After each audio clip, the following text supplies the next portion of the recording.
चेतन आहूजा नाम है मेरा। और आप पूछ रहे हैं विपक्ष क्यों कमज़ोर है, तो मैं एक एग्जांपल देता हूँ। हम पहले बहुत हॉकी जीता करते थे। क्यों जीता करते थे? क्योंकि तभी हॉकी घास पे होता था, तो घास में हमारे लड़के करके बॉल निकाल लेते थे। हाँ, स्पिन होती थी। और अब हॉकी हम क्यों नहीं जीतते? क्योंकि अब वो एस्ट्रो टफ पे होता है। वहाँ पे मतलब ऑस्ट्रेलियंस चाहिए जो शोल्डर पुश मारे, ये करे, थोड़ा रफ खेले, तो हमारे लड़के वो नहीं खेल पाते। तो पॉलिटिक्स की हॉकी भी अभी बदल गई है सर। पहले कांग्रेस क्या किया करती थी, इस जात का एक नेता ले लिया, इसको ये ले लिया, इसको उप प्रधानमंत्री पद दे दिया, कुछ ऐसा कर लिया। पर फिर बीजेपी आई, उन्होंने एक एजेंडा चलाया। जैसा आडवाणी जी ने एक रथ यात्रा निकाली थी राम मंदिर के लिए, अचानक लोगों का उनको एक मतलब सपोर्ट मिला, 2 से 88 पे आ गए। फिर मोदी जी आए, और आपने देखा होगा हमारा देश कम्युनिकेटर्स का देश है। कांग्रेस के पास कम्युनिकेटर नहीं है सर। आप देखते होंगे, आप कोई गांव में जाते होंगे तो गांव की शादी में सबसे ज़्यादा वो आदमी का इंतज़ार करते हैं लोग जो एक मज़ा जमाता है, रंग।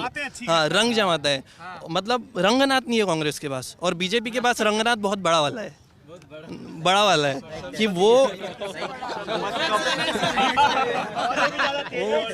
वो सबसे बड़ा रंगनाथ है। उसको अगर खड़ा कर दिया आपने 2004 में शपथ ली थी, हाँ वो ठीक है, वो रंगनाथ बहुत बड़ा वाला है सर। तो कांग्रेस को रंगनाथ ढूंढना पड़ेगा जो इससे ज़्यादा रंग जमाए। अभी आप देखते होंगे जहाँ भी जाते हैं मोदी जी, वो 370 को इस तरह से उछालते हैं कि भारत माता की जय जनता नारा लगाती है। मतलब सब सम्मोहित हो जाते हैं, मेस्मराइज जिसको बोलते हैं अपन। मतलब अगर हिंदी में बात कर रहे हैं नरेंद्र मोदी, तो doesn't matter who is sitting in front of you, he will get मतलब एक थोड़ा सा बहुत मतलब सम्मोहित हो जाएगा मोदी जी से, और वो बोलेगा मैं तो इनको ही वोट दूंगा।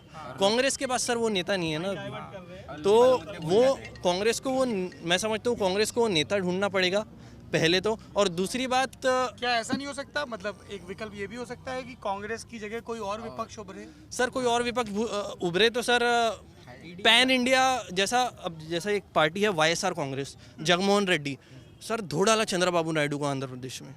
वो कर सकते हैं नेशनल लेवल पे, पर उनके पास वो पैन इंडिया आइडेंटिटी नहीं है जगनमोहन रेड्डी के पास। वो तो नरेंद्र मोदी के पास भी नहीं थी 2014 से पहले। सर तो उन्होंने बनाई ना।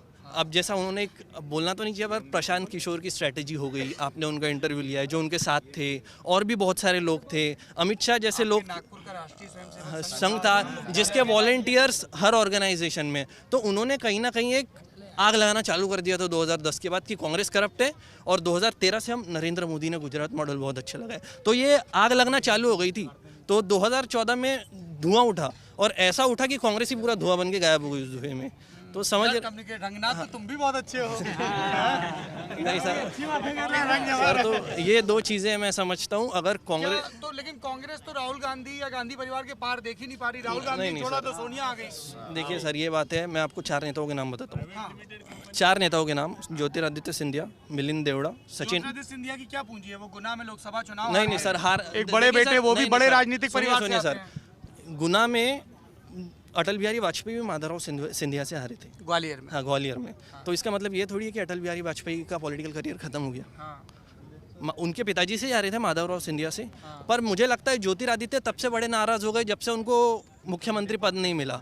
वो बोला था ना अनुराग ठाकुर ने सांसद में कि साहब आपको तो बाजू में बैठ के भी मुख्यमंत्री पद नहीं मिल पाया। पहले राहुल गांधी के बड़े बाजू में बैठते थे, पर सीएम बन गए।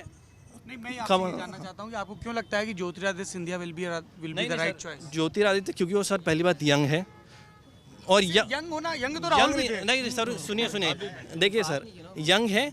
दूसरी बात, वो राहुल गांधी से ज़्यादा इफेक्टिव भाषण देते हैं, उनकी लोग सुनते हैं। मध्य प्रदेश में कांग्रेस की सरकार बनाने में उनका बहुत बड़ा रोल है। उतना ही बड़ा रोल सचिन पायलट का है राजस्थान की सरकार बनाने में। उतने ही अच्छे ओरेटर मैं बोलूँगा मिलिंद देवड़ा है मुंबई में। अगर सर वो मिलिंद देवड़ा अच्छे नहीं है तो क्यों है उनके मुकेश अंबानी उनके सपोर्ट में?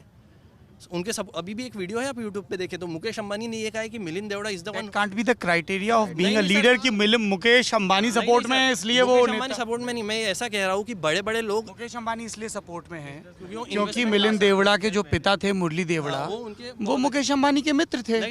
आपका जो लॉजिक है ना कि एक कांग्रेस में लीडरशिप उभरनी चाहिए, उसमें जो आप नाम गिना रहे हो, तो वही माइनस पॉइंट है। जो लायक है उसको वो पोस्ट नहीं मिल पाता। लायक को हाँ, पोस्ट नहीं मिल पाता। वो उनको ही देते जो उनके बात सुने। दूसरा कांग्रेस का हिस्ट्री का बैगेज भी तो है ना, जैसे आपने कहा ये तमाम जो घोटालों के इल्जाम। तो मोदी जी की खासियत है ना कि ये घाव भर रहा है, वो आके और खुजा देंगे कि कांग्रेस ने ये किया था, इनको वोट मत दो।